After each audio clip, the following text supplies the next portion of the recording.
안녕. 벌써 두 번째 보네. 만나서 반갑다. 자, 이번 강의부터 너랑 나랑의 과외가 시작됐다. 열심히 한번 해보자. 선생님이 너한테 첫 번째로 알려줄 것은 수능 영어 공부 순서에 관한 거야. 당장 영어 수업을 해주고 싶은데 이게 더 중요하니까 먼저 한번 짚고 넘어가자. 영상을 보고 있는 너가 만약에 3등급 이하, 74점 정도 이하의 학생이라면 반드시 주목하도록 하자. 어떤 시험이든지 그 해당 시험 포맷의 성격을 잘 알고 그에 맞춰서 대비하는 것이 첫 번째겠다, 그지? 같은 실력에, 같은 시간을 써서 공부하더라도 당장 전략만 다르게 쓰면 다르게 성적이 나올 수 있기 때문이다. 우선 너가 74점 이하의 학생이라고 가정을 해볼게. 너 혹시 그거 알고 있니? 사실 수능 영어는 상위권보다는 하위권에게 훨씬 더 유리한 시험 구조라는 거. 이것의 가장 큰 이유는 문제들의 난이도는 전부 다 다른데 그 배점은 전부 다 똑같다는 거지. 정답률이 엄청 높은 그냥 주는 문제라도 점수 배점이 0.5점이 아닌 2점이나 주고, 그리고 가끔씩 3점을 줄 때도 있고, 반대로 문제가 진짜 어려운 킬러 문항이더라도 그것을 맞췄을 때 뭐 7점, 8점이 아닌 3점밖에 안 주지. 그런데 우리는 이미 문제를 풀어보기도 전에 뭐가 대략적으로 쉬운 문제고 뭐가 대략적으로 어려운 문제인지 이미 알고 있지.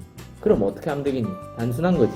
난이도에 상관없이 모든 문제가 점수가 한 문제당 2점, 3점 밖에 안 된다면 쉬운 문제들을 먼저 정복해서 거기서 새는 점수를 막는 게 첫 번째겠지. 보통 정답률이 어느 정도 높고 그 문제에 맞춰서 훈련을 하기만 하면 어느 정도 맞추고 가기 쉬운 유형들을 다 열거해주면 먼저 제일 처음 듣기 17문제랑 그 뒤에 18번부터 29번 어법까지, 그리고 35번 흐름 문제, 2점짜리 순서 문제, 40번 요약 문제, 그리고 마지막 43번부터 45번 작문 독해가 있다. 선생님들 작문 독해 진짜 못하고 이거 어떻게 푸는 건지 하나도 모르겠는데요. 걱정 마라. 이 문제 이면에 푸는 코드가 사실 다 있고 그대로 훈련하기만 하면 나중에 듣기 하면서 이런 것들은 다 푼다. 다시 말해서 너가 지금 74점 정도 받고 있는데 방금 말한 이 구간들에서 점수가 많이 새고 있다면, 그러면서 평소에 공부를 할 때 뭐 33번, 34번 빈칸 문제를 풀려고 애쓰거나 주어진 문장 넣기 같은 어려운 문제를 풀려고 애쓰고 있다면 너는 지금 굉장히 비효율적인 공부를 하고 있을 수도 있다는 거야. 아이들이 사실 조금 웃긴 게 듣기 점수랑 독해 점수가 다르다고 생각하는 경향이 있어. 이걸 내가 꼭 잡아줘야 돼. 시험을 막상 쳐보면 듣기를 완전히 다 맞는 학생들이 생각보다 그렇게 많지가 않아. 보통 1개 또는 2개 이상 틀린 학생들이 더 많은데, 그러면서 듣기 공부를 딱히 안 해. 하루 15분만 하면 되는데 안 하고 맨날 본인 수준의 어려운 수능 특강만 계속 조지고 있어. 수능 완성 나오면 수능 완성만 계속 조지고. 얘들아, 내가 말을 딱 해줄게. 4등급 이하 학생들은 현 시점에서 수능 특강은 그렇게 좋은 교재가 되지 못한다. 여러분들 수준에 비해서 많이 어렵기 때문이야. 고1, 고2 문제부터 다지고 가는 것이 훨씬 효율적인 공부 방법이 될 수 있어. 이건 선생님이 나중에 설명해 줄게. 그래서 얘들아, 선생님이 지금 하고 싶은 말은 먼저 듣기를 완벽하게 다 하지 못한 학생은 듣기부터 잡아야 된다는 거야. 수능을 잘 치고 싶으면. 독해 공부만 공부가 아니야. 듣기 2점이나 뭐 18번 목적 2점이나 다 똑같은 2점이고, 듣기 1개 틀리면 18번 틀리고 시작하는 거고, 듣기 2개 틀리면 18번, 19번 틀리고 시작하는 거랑 똑같은 거야. 근데 듣기는 정말로 하루에 15분, 많게는 25분만 투자하면 나중에는 확실하게 다 맞출 수가 있어. 듣기 점수가 정말로 한 문제도 놓치지 말아야 할 R 점수인 것이, 현 실력에서 실력을 더 늘려서 독해 문제 한 문제를 더 맞추려면 진짜 쇠가 빠지잖아. 문제 푸는 속도가 더 올라가서 한 문제를 더 풀어야 맞출 수 있는 건데, 듣기 같은 경우는 푸는 시간이 정해져 있지. 이거는 듣고 풀어야 되니까 1등급이든 뭐 9등급이든 똑같은 시간을 써서 풀 수밖에 없고, 그리고 근본적으로 듣기는 한 문제당 1분 내외인데 이거는 독해 한 문제에 비해서 굉장히 빨리 풀 수 있는 속도지. 그리고 정답률도 독해 문제에 비해서는 굉장히 높지. 이걸 절대 안 하고 가면 안 되는 거야. 듣기 방법에 대해서는 다음 영상에 올려줄게. 아주 심플하다.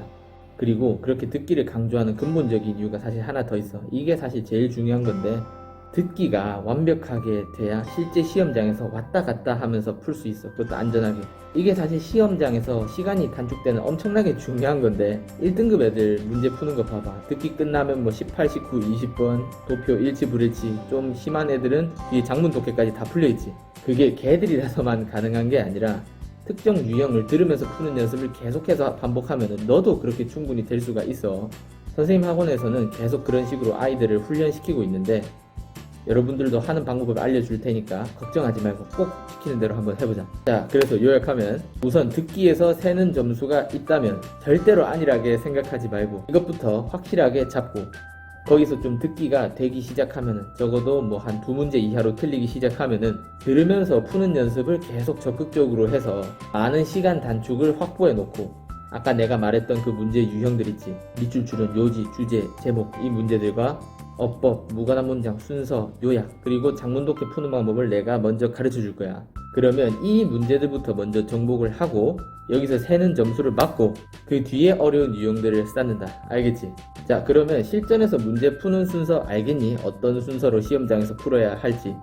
먼저 듣기를 하면서 18번, 19번, 20번 도표 일치불일치 뒤에 43번부터 45번 장문독해까지 가능한 다 푼다. 이게 못 믿겠지만 1등급 애들만 그렇게 할 수 있는 게 아니라 2, 3등급 애들도 훈련만 계속해서 시키면은 충분히 할 수 있다. 그리고 듣기가 끝나면 3페이지 밑줄, 요지, 주제, 제목 풀고 넘기고 29번 어법 풀고. 어법은 정말 퍼즐이거든. 절대 틀리면 안 돼.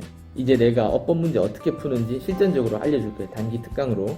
그리고 나서 35번 무관한 문장 풀고 2점짜리 순서 풀고 40번 요약 문제 풀고 그 뒤로는 보통 남는 시간에 따라서 31번, 32번 빈칸 풀고 순서가 좀 자신 있는 사람은 순서 3점 풀어도 되고 주어진 문장 넣기 타율이 좀 좋은 사람은 주어진 문장 넣기 2점부터 한번 풀어도 되고 30번 어휘 문제 풀어도 되고 41번, 42번 장문독해 풀어도 되고 41번, 42번 장문은 선생님이 왜 나중에 푸는 것을 추천하냐면 보통 이 문제는 42번 어휘 문제가 관건이지. 그런데 보통 아이들이 86점, 87점 이렇게 이상 받지 않는 아이들이 보통 이 42번을 아주 높은 확률로 많이 틀린다. 그리고 나서 보통 41번만 맞게 되는데 그러니까 이게 글이 기니까 5분 정도 보통 투자해서 한 문제 정도 맞는 경우가 많은데 이게 상당히 비효율적인 투자이기 때문이야. 이렇게 어렵고 까다로운 문제는 최대한 뒤에 풀고 같은 시간 실력 대비 여러분들이 최대한 점수를 뽑아낼 수 있게끔 그 시험 해당 포맷에 맞춰서 준비를 해서 간다. 그리고 뭐니 해도 수능에서 킬러로 출제되는 구간들은 33번, 34번 빈칸하고 3점짜리 주어진 문장 넣기 문제지. 이 유형들은 만약에 네가 현재 1등급을 받고 있어도 수능날 맨 마지막에 풀어야 되는 유형이다. 알겠지? 자, 이제 정리됐지. 본인이 뭘 어떻게 해야 하는지. 듣기가 안 되면 듣기부터 하도록 하자.